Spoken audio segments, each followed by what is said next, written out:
आज मैं हिंदू मान्यताओं में ये बता रही हूँ कि अंत्येष्टि संस्कार क्यों किया जाता है इंसानों का।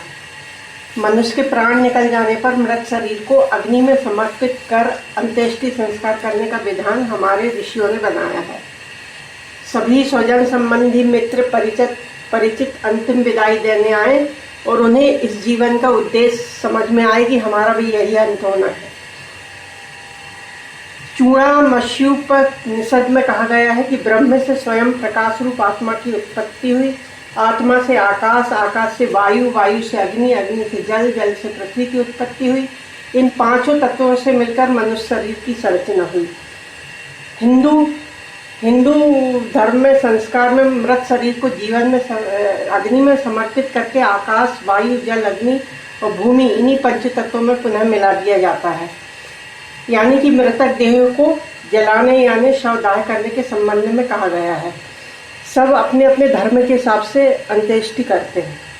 अर्थात हे जीव, तेरे प्राण विहीन मृत देह को सद्गति के लिए मैं इन दो अग्नियों को संयुक्त करता हूँ। तेरी मृतक देह में आग लगाता हूँ। इन दोनों अग्नियों के द्वारा तू सर्वनियंता एवं परमात्मा के समीप परलोक को श्रेष्ठ गतियों को प्राप्त हो। अर्थात हे अग्नि, इस शव को तू प्राप्त हो, इसे अपनी शरण में ले ले। तेरा हरण सामर्थ्य तेज युक्त होवे, इस शव को तू जला दे। और हे अग्नि रूप प्रभो, इस जीवात्मा को तू स्कृत लोक में धारण कर। अर्थात हे कर्मशील जीव, तू शरीर छूटते समय परमात्मा के श्रेष्ठ और मुख्य नाम ओम का स्मरण कर, प्रभु को याद कर, अपने किए हुए कर्मों को याद कर। शरीर में आने वाले वायु अमृत हो, यह परंतु यह भौतिक शरीर भस्म होता ही है, भस्मांत होना ही है। यह शव भस्म करने योग्य है।